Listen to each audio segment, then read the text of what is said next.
आप सभी का मंगल और नमस्कार। मेरे ही पुराने लेखों में से कई कई वर्ष पुराने लिखे हुए थे, तो उसको मैंने, क्योंकि कितने लंबे लंबे लेख थे, इसमें कोई शक नहीं, विचार शक्ति का अच्छा उसमें प्रभाव था। विषय वही है जो मैं अब बोलता हूँ, हमारे जीवन से संबंधित हैं।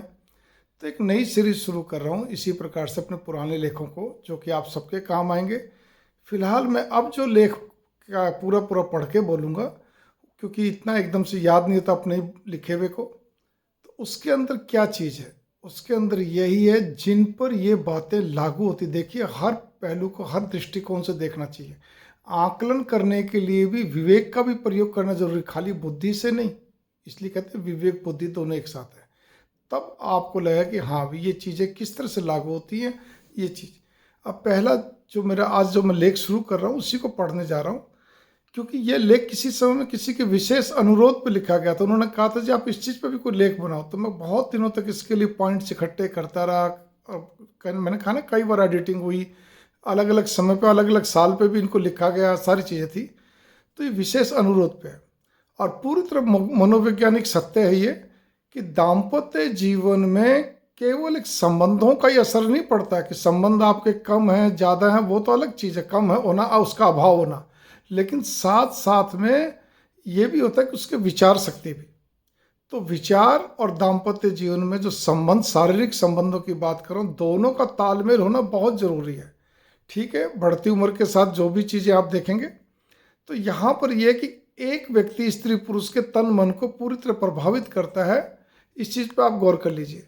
और सबसे बड़ी बात यहाँ पर यह आती है कि दाम्पत्य जीवन में जहाँ शारीरिक संबंध की पूर्ति मानव जीवन में जीवनदायिनी का काम करती है, वहीं एक दूसरे के विचारों का मिलना, भावनाओं का समझना बतौर सोने में सुहागे का काम करता है, जिससे मनोबल मजबूत बनता है। हालांकि जो व्यक्ति सर्विस में दबंग थे, एक व्यंग इसमें मैंने लिखा, व्यंग तंज, जो व्यक्ति सर्विस में दबंग थे वे भी रिटायरमेंट के बाद केवल मन महसूस कर टाइम पास करते देखे हैं। ऊपर से सही दिखाएंगे, अपने आप को दुरुस्त दिखाएंगे, लेकिन उनको कुरेदने पे मालूम पड़ता है, या जब वो मिलते हैं तो अपने दिल के दर्द को प्रकट करते हैं, तब उनका समझ में आता दर्द कि वे मानसिक तनाव में कितना रहते हैं, चूंकि अपने जीवन साथी से वैचारिक भी उपेक्षित है। मैंने कहा ना, सबसे ज़्यादा प्रभाव पड़ता है विचारों का। अधेड़ उम्र हो या वृद्धावस्था, तन के कष्ट को छोड़कर मन उसी का प्रफुल्लित रहता है जहाँ दाम्पत्य जीवन का जबरदस्त वैचारिक दंपत्य जीवन में जबरदस्त वैचारिक मेल मिलाप हो, जुड़ाव हो। अन्यथा नहीं तो केवल और केवल धकता है व कटता है जीवन, और कुछ भी नहीं। और इसके प्रभाव कैसे पड़ते हैं मैं आपको पॉइंट वाइज बता रहा हूँ, कई पॉइंट हैं इसके अंदर, उस चीज़ पे गौर कर लीजिए। जिन व्यक्तियों के अंदर इन चीज़ों का अभाव होता है, चाहे स्त्री हो पुरुष, जिसको पति या पत्नी बोलते हैं, तो उनमें से एक पक्ष जो पीड़ित होता है वो सदैव कुंठित सा रहेगा, खिजलाहट, चिड़चिड़ापन, क्रोध बढ़ना एवं अपनी खिजलाहट दूसरों पर निकालना, ये उसका एक सिस्टम बन जाता है। भूख या नींद का कम या ज़्यादा होना, अजीब अजीब सपने आना, आप इस चीज़ पे भी गौर करिए। कोई ऐब या नशे का लगना अचानक ही, या फिर पहले से ही ऐब हो तो उसमें बढ़ोतरी होना। ठीक है ना, मान लीजिए एक आदमी सिगरेट थोड़ा कम पीता है, 2 पीता है, वो अचानक बढ़ा दे, वाइन पीता बढ़ा दे, कुछ भी नशा। विपरीत लिंगी के प्रति आकर्षण अधिक गहरा होना, अथवा विपरीत लिंगी के स्टाइल, एटीट्यूड व उनके प्रयोग में आने वाली वस्तुओं से विशेष लगाव होना। ठीक है ना, अपोजिट से। स्त्री पुरुष दोनों में नर्वस सिस्टम भी प्रभावित होता है, जिससे शरीर में कोई ना कोई विकार अपना आप ही पैदा हो जाता है, क्योंकि वो तनाव में रहते हैं ना, सोचते रहते हैं अब क्या इसको कैसे समझे, कैसे समझाए, जो भी कुछ हो। ठीक है, फिर ध्यान देना, ये दोनों बातें स्त्री पुरुष दोनों के लिए आती हैं। तो कभी ब्लड प्रेशर कम ज़्यादा रहेगा, माइग्रेन बन जाएगा, डिप्रेशन में आएंगे, कभी कभी दौरे बन जाते हैं, शरीर में कंपन का बने रहना, नीरसता, अरुचिपन, भूख का कम लगना, ठीक है ना, भूलने की आदत होना आदि वगैरह वगैरह सिम्टम्स। ये सब चीज़ें तनाव से, तनाव किस लिए हो रहा है, वही चीज़ सारी चल रही है।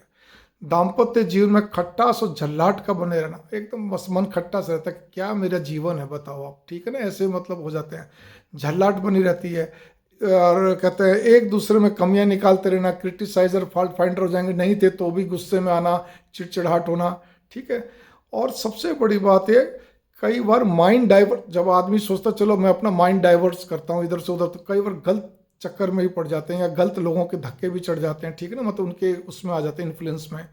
धर्म स्थलों में रुचि, एक और भी चीज़ देखी जाती है। कई बार जब आदमी थोड़ा सा जो शांत स्वभाव का, तो उसके साथ जब बनता है तो वो धार्मिक कार्यों में अचानक, फिर ध्यान देना, इसको इस ढंग से मत तोलिए। जो ऑलरेडी आध्यात्मिक हैं, धार्मिक हैं, वो सारी चीज़ें जिनका जीवन सब व्यवस्थित है, ये उन लोगों के लिए है जिनके साथ दाम्पत्य जीवन में प्रॉब्लम बनी हुई है, ठीक है ना, वैचारिक हो चाहे शारीरिक हो, ठीक है।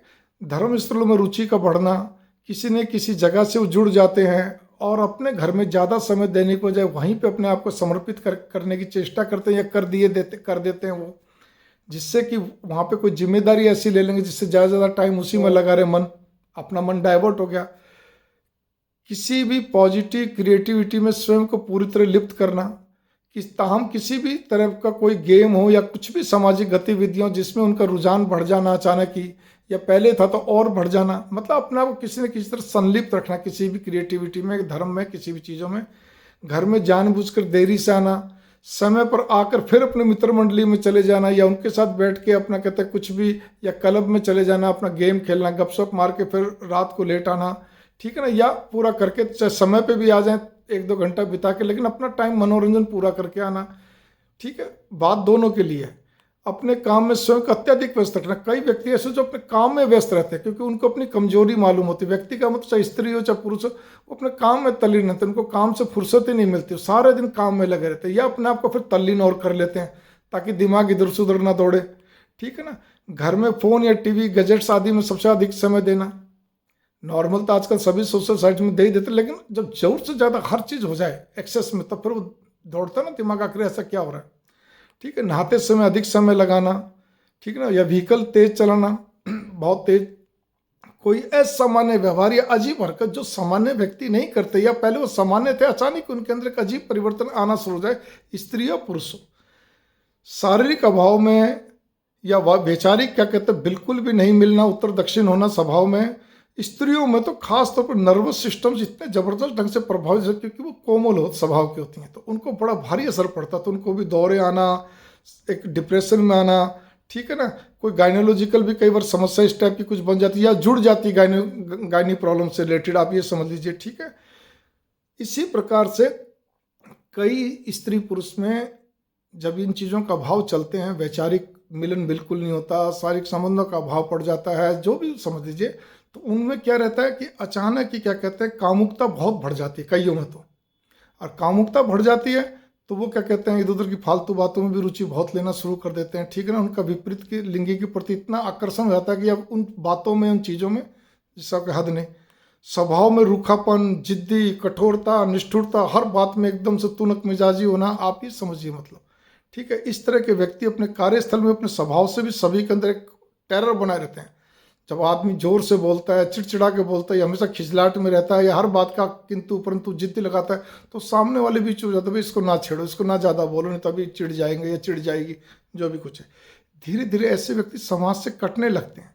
वो एकांत में या तो रहना पसंद करते हैं। कुछ ऐसे भी जो एकांत में रहना पसंद करता है, मनपसंद जगह अनुयायी बनना, किसी भी जगह फॉलोवर बन जाए। कोई जरूरी नहीं कि धर्म स्थल में, मान लीजिए एक पेंटिंग करता है, पेंटिंग के उस्ताद कोई अपना मान लिया जो अच्छे पेंटिंग करने वाले हैं, या कोई अच्छी कोई कलाकृति या आर्टिस्टिक नेचर में भी, म्यूजिक में सीखे तो म्यूजिक में ही अपने आप को समर्पित कर देना।